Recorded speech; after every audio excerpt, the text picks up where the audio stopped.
आपके अपोनेंट कहते हैं बाला साहेब ठाकरे ने आपको वन विकास निगम दिया, बाला साहेब ठाकरे ने आपको पहली बार विधायक बनाया, बहुत विश्वास किया और आपने बाला साहेब ठाकरे के साथ विश्वासघात किया, नारायण राणे के साथ चले गए। मैंने बाला साहब ठाकरे के खिलाफ में एक लफ्ज भी नहीं। राजनीति में कुछ निर्णय लेने पड़ते हैं, वो निर्णय तब लिया। क्यों छोड़ी थी शिवसेना? नारायण राणे के साथ में दोस्ताना था। थोड़ा विस्तार से बताइए साहब। कांग्रेस में थे, जब बाई बर्थ कांग्रेसी थे तो शिवसेना में क्यों चले गए? यहाँ तो नंबर लगना मुश्किल हो जाता और यहाँ पे स्टैब्लिश लीडर बहुत थे। विश्वास तो नारायण राणे को भी आप पर था, लेकिन आप नारायण राणे को छोड़कर अशोक चौहान के साथ चले गए मंत्री पद के लिए। नारायण राणे कोई हाईकमान नहीं थे। उद्धव ठाकरे के कैबिनेट गठन के समय उन्होंने भूकंप, पुनर्विकास, नमक भूमि और ओबीसी का विभाग दिया। आप ऐसे नाराज हुए कि चार्ज ही नहीं लिया। जो काम नहीं था तो डिपार्टमेंट को दिया गया था, तो थोड़ा सी नाराजगी तो मेरी थी। बस मुझे मैडम का भी फ़ोन आया था, मैडम ने भी मुझे सोनिया गांधी जी का, और 1 मिनट के अंदर में आदेश आया और मैं चार्ज लेने चला गया। क्योंकि मंत्रालय भी मिल गए थे फिर तो।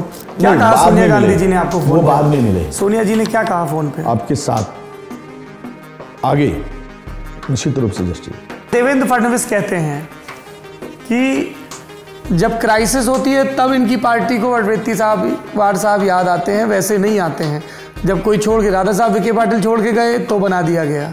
इस पद के लिए बहुत सारे लोग थे, फिर भी मेरी तरफ ध्यान गया। मेरे आंखों में आंसू आ गए थे जब मैं मैडम ने कहा था कि आपने और नाना पटोले ने भी अपनी राजनीतिक अदावत पे पर्दा डाल दिया है। मुद्दों पर हमारा कुछ मनमुटाव हो सकता है, पार्टी के आइडियोलॉजी पर नहीं हो सकता। कांग्रेस और शिवसेना भविष्य में अलग भी हो सकते हैं।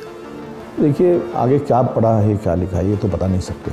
महाराष्ट्र में तो अब लोगों को आदत पड़ गई है, कोई भी किसी के भी साथ जा सकता है। आदत नहीं है, आदत बिगाड़ने का काम भी किसने किया है। तो नाम लेके हमला नहीं करते आप देवेंद्र फडणवीस पे? महाराष्ट्र की कांग्रेस में कहा जा रहा है कि सब विदर्भ के हिस्से चला गया।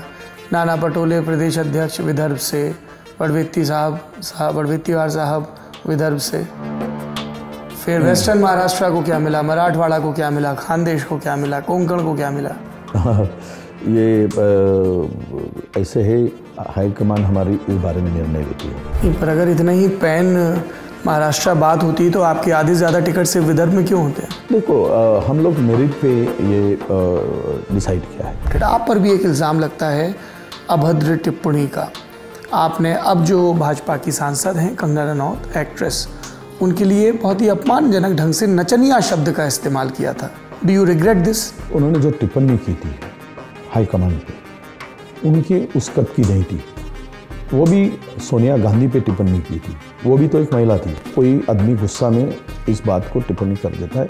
हम थोड़ा है कि वो गलती थी, मैं एक्सेप्ट भी करूँगा। नोबडी इज सेइंग कि आप कंगना रनौत की किसी राजनीतिक टिप्पणी का विरोध ना करें, पर किसी की टिप्पणी का विरोध करना और इस तरीके के शब्द इस्तेमाल करना कि शी इज़ अ नचनिया। जिस महिला को दूसरे महिला का सम्मान की बात नहीं होती है, उस महिला के बारे में हम थोड़ा सा अगर बोले तो उसको लेकर उसका अपमान नहीं समझते। क्या विजय वडवेत्तीवार मुख्यमंत्री पद के दावेदार हैं?